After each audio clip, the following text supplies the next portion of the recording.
Today we're going on a pretty monumental journey. We're trying to unpack one of the most transformative figures in all of human history, Siddhartha Gautama. The man who became the Buddha. Exactly, the founder of a world religion. And our mission today is to really get into the sources that detail his dramatic shift in life. I mean, this isn't just a biography. It's a deep dive into how a prince, a man destined for absolute power, just abandoned it all. The palace, the wife, his son, the crown, everything, all to pursue this state of enlightenment. And that name Buddha, it literally just means the enlightened one in Sanskrit. We're talking about events from roughly 623 to 544 BCE. Right, and Siddhartha was born the son of a ruler, the king of the Shakya people in northeast India, what is now Nepal. And from the very start, the stakes were just incredibly high because of a prophecy that basically shadowed his entire life. Yes, the prophecy. It said he would either become a Chakravartin, a mighty world-ruling sovereign, or he'd become a sadhu, a saint, an ascetic who renounces the entire world. And his father, the king, obviously only wanted one of those paths for him, the ruler path. Of course. So he built what our sources describe as really a gilded cage. Siddhartha grew up in just total, absolute luxury, and he was strictly confined within the palace walls. He gets married to Princess Yashodhara, has a son. Every single effort was made to shield him from the realities of the world. The king was essentially trying to outsmart a prophecy. He thought if he kept Siddhartha in this bubble of eternal youth and comfort, that ignorance would guarantee he'd take the throne. But knowledge, Yeah. it always finds a way in, doesn't it? It does. And this is where the story takes its central, dramatic turn. The crisis of the Four Omens. The king's whole plan is just shattered when Siddhartha finally ventures outside the palace. And these four encounters completely revolutionize his entire worldview. The first thing he sees is an old man. Thin, hunched over, weak. And since Siddhartha had literally never seen decay or old age, he was just utterly bewildered. He had no frame of reference. None. He has to ask his coachman what he's even looking at. And the coachman explains that this is the natural, inevitable fate of all people. And that wasn't just information for him, it was a profound psychological trauma. You can just imagine the shock. Our sources say he cried out, "What sense and what use is there in youth if everything ends so sadly?" He was just completely confronted by time itself. And then came the second encounter, a sick person. He was shocked that illness spares no one, not even the strongest among us, and that we have no real control over it. And the third omen just hammered it home. He saw a funeral procession. And we have to remember, bodies were often burned publicly by the river. This wasn't hidden away, so the reality of death was immediate. It was inescapable. So his conclusion was pretty dark. Aging, sickness, death. They're unavoidable, and if people can't influence that destiny, then life must be Fundamentally meaningless. And this realization from those three sights, it was like he woke up from a long sleep. He finally grasped the chilling meaning of samsara. which is also just translated as the cycle of rebirth. But it's so much more than that. Oh, absolutely. For him, it was the state of being trapped. Trapped by old age, by disease, by death, by this constant painful process of becoming. It's an endless loop of suffering. And he looked around at everyone else and was just struck by how resigned they were to it. Exactly. But then came the fourth omen, and it provided the crucial counterpoint. He saw a sadhu. That wandering ascetic with a begging bowl. Yes. And this figure, though he had nothing, he had this serene dignity. He represented someone who understood that in this kingdom of samsara, you cannot find a true permanent home. So that sadhu offered a third way. It wasn't luxury and it wasn't death. It was rejection and a pursuit of truth. And that, of course, leads to the moment we call the Great Departure. On the night of the full moon, Siddhartha leaves his sleeping wife and son. He travels to the edge of the kingdom, cuts off his hair and beard, and just becomes a wanderer. He definitively rejects his entire secular life to go seek the truth. But this advancement, as the sources call it, it wasn't a straight path to enlightenment, was it? He first tried the accepted methods of the time. Right. He dedicated 6 years to the most extreme self-mortification you can imagine. This was radical asceticism. Absolutely. The sources describe him limiting his food, his sleep, not washing, even walking naked. He genuinely believed that by taming the flesh, by mastering physical pain, he would achieve spiritual growth. And he got famous for it. The sources say his fame spread like the sound of a great gong. His authority among other ascetics was immense. But here's the critical pivot point. This is essential to understanding the wisdom he finally found. Okay. Despite reaching these incredible levels of self-control through deprivation, he concluded it just wasn't working. This extreme path wasn't bringing him any closer to stopping the root cause of suffering. So, if the problem is desire, was starving himself just another kind of desire, like the desire to not desire but taken to a painful extreme? That's precisely the insight he had. He realized this extremity was just another form of attachment, another kind of pain. It wasn't the middle way. So he started eating again, drank milk, regained his strength. And his followers, who admired him for being so severe. They immediately abandoned him. They saw him eating and thought he'd given up, that he was just a failed prince going back to comfort. So he found himself totally alone, disappointed by luxury, and now disappointed by extremism. And it's alone that he sits down under a jambu tree, which we now know as the Bodhi tree, the tree of enlightenment. And he makes one of the most powerful vows in spiritual history. He says, "I will not rise from this place until enlightenment descends upon me. Let my flesh wither, let my blood dry up, but until I receive enlightenment, I will not move from this place." The sources are clear. This wasn't just sitting quietly. This was an inner battle. He had to endure the attacks of Yama, the Lord of Death, which really personified all his doubts, his fears, his desires, everything trying to stop him. Conquering Yama, that inner resistance, took immense resolve. But the breakthrough came.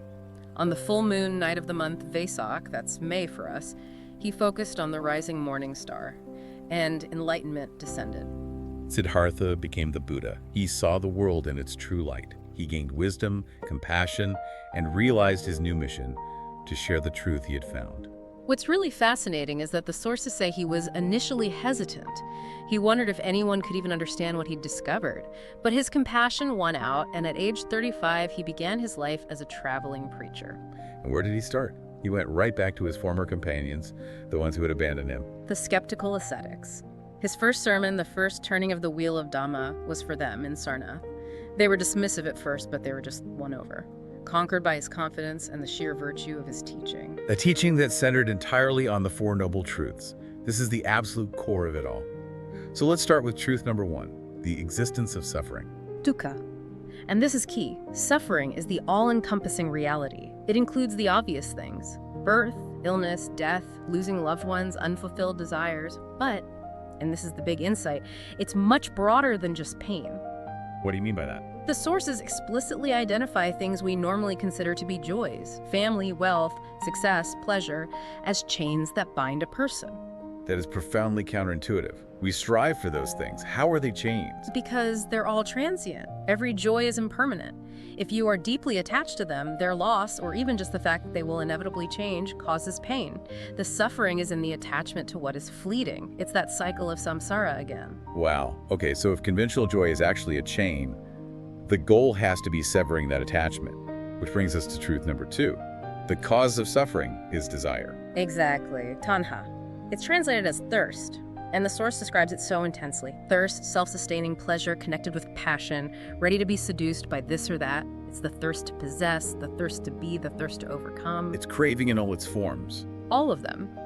The Dhammapada, a famous Buddhist text, puts it perfectly. Even a shower of gold coins will not bring satisfaction to the passions. Wise is he who knows passions are painful and yield little joy. It's a fire you just can't put out. Okay, so we have the diagnosis suffering and the cause desire, which sets up the solution. Truth three, the cessation of suffering, nirvana. Nirvana. In Sanskrit, it means extinction or cooling down. If desire is the fire, nirvana is putting it out. And this is where the middle path, the lesson from his 6 years of failed asceticism, becomes the guiding principle. Right, avoid the extremes. Not the sensual pleasure of his prince life, and not the absolute self-denial of his ascetic life. It's a path of balance. And crucially, his followers didn't try to define nirvana directly. They described it as the opposite of anything we can conceive of, because anything we can express is still tied to the world of samsara, so it's fundamentally incomprehensible. So the goal is defined by what it isn't, which brings us to the roadmap. Truth number four, the path to cessation, the Eightfold Path, the actual program for spiritual upliftment. It really is a step-by-step guide for self-conquest. It starts with your intellect and your will. Okay, so it begins with true view. That's accepting the four truths as your starting point. But how is that different from step two, true intention? True view is the intellectual understanding, seeing the world through the lens of dukkha and tanha. True intention is the commitment. It's the decision to actually adopt these truths as your life's program, to really follow through. So once you've committed, the path moves into ethical action. We have true speech. So no lies, avoiding pointless chatter. And true actions, which means nonviolence, not harming living things. Then true way of life, which is just making sure your daily behavior lines up with those actions. These three are about how you interact with the world. Then the path seems to turn inward, towards some pretty intense self-control that sounds exhausting to maintain. It's absolute vigilance. True effort is being a constant guard against bad thoughts and practicing self-reflection. And true mindfulness is the constant reminder that everything is fleeting. You have to constantly remember impermanence to fight attachment. And that leads to the very top, the final step, true concentration, spiritual self-immersion. Yes, and this is where the source material gets really deep. True concentration involves going through 4 stages of ecstasy. It starts with joy from solitude, then moves to inner peace, then liberation from joy itself, and finally, perfect imperturbability, complete indifference. The source also says true concentration is about going beyond the boundaries of morality itself. That seems like a huge leap. If the whole path is built on true speech and true actions, why does liberation mean you have to transcend the moral framework that got you there? That's a profound question, isn't it? It suggests that morality, while essential for living ethically in the world of samsara, is still tied to that world of duality, good and bad, right and wrong. To get to nirvana, which is beyond all conditions, you have to transcend even that duality. The ethical steps get you to the door, but the final liberation is a purely internal, unconditioned state. So it's the ultimate control over the self, not the world. Precisely. For 40 years, the Buddha preached this, living this life of self-mastery, taking alms once a day. And this teaching led to the Sangha, the monastic community. And a major part of his mission was allowing lay people to follow the path without having to become monks, right? Balancing monastic life with being a householder. Yes, but it's worth noting that the monastic code, the Vinaya, put a huge emphasis on avoiding attachment. For instance, he reluctantly allowed women into the order, but instructed monks, do not talk to them, show constant vigilance. This was strictly because any attachment was seen as a hindrance to the solitary path to nirvana. It all reinforces that message of self-conquest. The ultimate control is internal. That really is the final legacy, isn't it? That your moral destiny is entirely in your own hands, limited only by your own errors. It's a philosophy of radical personal accountability. There's this powerful quote that illustrates it. The builders of canals channel water, archers subordinate the arrow, carpenters subordinate wood, the wise humble themselves. An incredible image of self-mastery. Yeah. The Buddha died in old age near Kushinagar, apparently from poisoned food. And he died in a state of deep meditation, reclining the posture we see in so much of the art. And that transition is called parinirvana, nirvana without residue. It means the cycle was broken for good. He would not be reborn. And he appointed no successor. He clearly wanted the Sangha to remain relatively non-hierarchical, guided by the teachings themselves. His final words to his student Ananda were so encouraging and so focused on self-reliance. Do not grieve, do not weep, do not stop at what you have achieved, and soon you will be liberated. So to sum up this deep dive, we've tracked Siddhartha from a life of imposed ignorance to a self-achieved enlightenment, all driven by this overwhelming need to answer the problem of suffering. And his answer wasn't magic, it was a precise, self-directed program for the mind. The key takeaway for you, the learner, is just how radical the Four Noble Truths are. They present virtues accessible to everyone, defining happiness not as getting more, but as letting go. The ultimate control over your own salvation lies in mastering yourself and extinguishing desire, not by suppressing the world, but by transcending your attachment to it. And as we close, we want to leave you with a final provocative thought building on that idea. If the Eightfold Path is a practical map, and it culminates in a state of true concentration that goes beyond conventional morality, what does that final leap suggest about the relationship between ethics and absolute spiritual freedom? Is morality just a training ground, something you eventually have to leave behind to achieve true, unconditioned liberation? That's something for you to consider.